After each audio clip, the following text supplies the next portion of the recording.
बिस्मिल्लाहिर्रहमानिर्रहीम। सदका और खैरात। प्यारे प्यारे इस्लामी भाइयों और बहनों, आज हम बात करने वाले हैं सदका और खैरात के बारे में। ज़कात इस्लाम में मोमिन पर फर्ज है।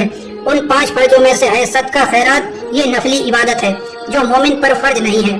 अगर कर ले तो दुनिया और आखिरत का बेशुमार सवाब है। दोस्तों, सदका खैरात करने से इंसान की परेशानियां और मुसीबतें किस तरह से खत्म हो जाती है, यानी कि सदका और खैरात करने वाले को अल्लाह ताला की तरफ से क्या इनाम मिलता है। प्यारे प्यारे इस्लामी भाइयों, ये जानकारी आपके लिए बहुत खास है, आप इसे पूरा जरूर सुनें। दोस्तों, ज़कात और फितरा के अलावा नफली तौर पर इबादत की नियत से अल्लाह ताला की रजा के लिए, अल्लाह के बंदों के लिए हम जो कुछ खर्च करते हैं उसे सदका और खैरात कहा जाता है।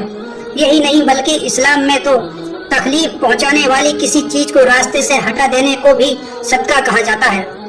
सदका की तौफीक बंदों के लिए एक इनाम है, क्योंकि इस बरकत से अल्लाह ताला हमें बहुत सारी बलाओं से महफूज रखता है, यानी कि बचाता है, हमारी हिफाजत करता है।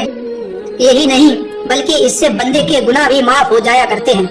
अल्लाह के रसूल हजरत मोहम्मद सल्लल्लाहु ताला अलैहि वसल्लम ने फरमाया है कि सदका गुनाहों को इस तरह से बुझा देता है जिस तरह से पानी आग को बुझा देती है। दोस्तों, अल्लाह की दी हुई रोजी और दौलत को दूसरों पर खर्च करना कोई आसान काम नहीं है, बल्कि बड़े दिल की बात है।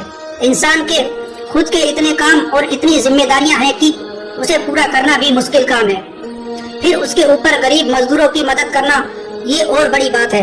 इंसान अपना दिल बड़ा करके अल्लाह की राह में सदका करता है और गरीबों की मदद करता रहता है।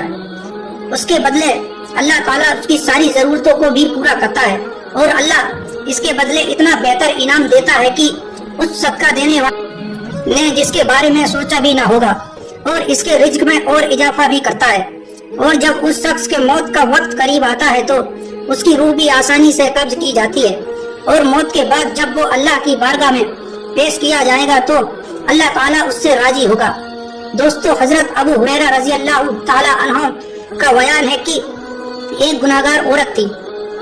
वो एक कुएं के करीब से गुजरने लगी तो उसने देखा कि कुएं के करीब एक कुत्ता बैठा हुआ है जो प्यास से तड़प रहा था। औरत को उसकी हालत पर तरस आ गया। वो उस कुएं के पास गई और काफी मेहनत के बाद उसने कुएं से पानी निकाला और उस कुत्ते को पिलाया और उसकी प्यास बुझाई। अल्लाह ताला को उस गुनाहगार औरत का ये नेक काम इतना पसंद आया कि इस सदके के बदले अल्लाह ने उसके सारे गुनाहों को माफ कर दिया और उसको बख्श दिया। मोहतरम अजीज दोस्तों, अल्लाह की बनाई हर मखलूक, चाहे वो इंसान हो या फिर जानवर, सबके काम आना और उनकी जरूरतें पूरी करना भी एक सदका है। इस्लाम में इसे इबादत का दर्जा दिया गया है। अल्लाह के नबी सल्लल्लाहु ताला अलैहि वसल्लम ने गरीबों के काम आने और उनकी मदद करने का हुक्म दिया है। हजरत अबू सैयद खुदरी रज़ियल्लाहु ताला अन्हु का बयान है कि अल्लाह के रसूल सल्लल्लाहु ताला अलैहि वसल्लम ने फरमाया है, जो शख्स किसी की मदद करे, जैसे उसे पहनने के लिए कपड़े ना हो और उसे कपड़े दे, अल्लाह ताला बदले में उसे जन्नत की कपड़ा पहनाएगा। और जो किसी भूखे को खाना खिलाएगा तो अल्लाह ताला उसे जन्नत के मेवे खिलाएगा, और जो किसी प्यासे को पानी पिलाएगा अल्लाह उसे जन्नत की शरबत पिलाएगा। दोस्तों, आज हमें गौर करने की जरूरत है कि अल्लाह ने अगर हमें दौलत दी तो हम उसे किस तरह से खर्च करते हैं। गरीबों पर 1 रुपया खर्च करने में 10 बार सोचते हैं। लाखों रुपए कमाते हैं मगर अल्लाह ताला की राह में खर्च करने से कतराते हैं। ये सोचते हैं कि ये जमा किया हुआ पैसा अच्छी जिंदगी जीने में काम आएगा। सोचो, अगर जिंदगी ही ना रही या किसी खतरनाक बीमारी में सारा पैसा ही खत्म हो जाए, ये कोई नहीं सोचता कि क्या हमने कभी ये सोचा है कि अल्लाह ताला हमारी हर छोटी बड़ी जरूरतें पूरी करता रहता है। हमें पानी देता है, खाना देता है और सांस लेने के लिए हवा देता है, जिससे हम जिंदा रहते हैं। अल्लाह चाहे तो एक पल में बारिश को बंद कर दे, जिससे नदी और तालाब सूख जाए और खाना पानी मिलना बंद हो जाए, लेकिन अल्लाह ताला ने कभी ऐसा कुछ नहीं किया, क्योंकि वो तो बड़ा मेहरबान और रहम करने वाला है।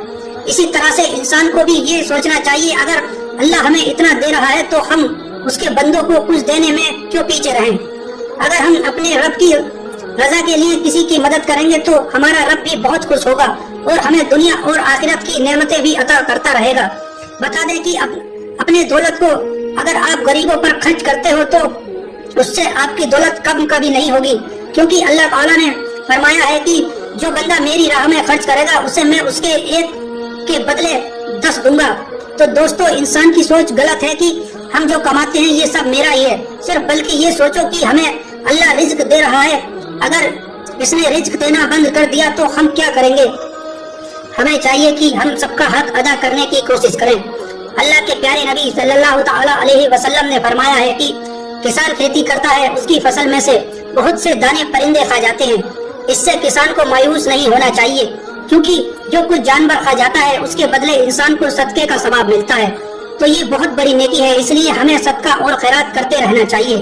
اللہ تعالی ہم سب کو صدقہ اور خیرات کرنے کی توفیق عطا فرمائے، آمین۔ میرے پیارے اسلامی بھائیوں، میں امید کرتا ہوں کہ یہ ویڈیو آپ کو کافی پسند آئی ہوگی۔ اللہ ہمیں اور آپ کو زیادہ سے زیادہ صدقہ خیرات اور نیک کام کرنے کی توفیق عطا فرمائے۔ دوستو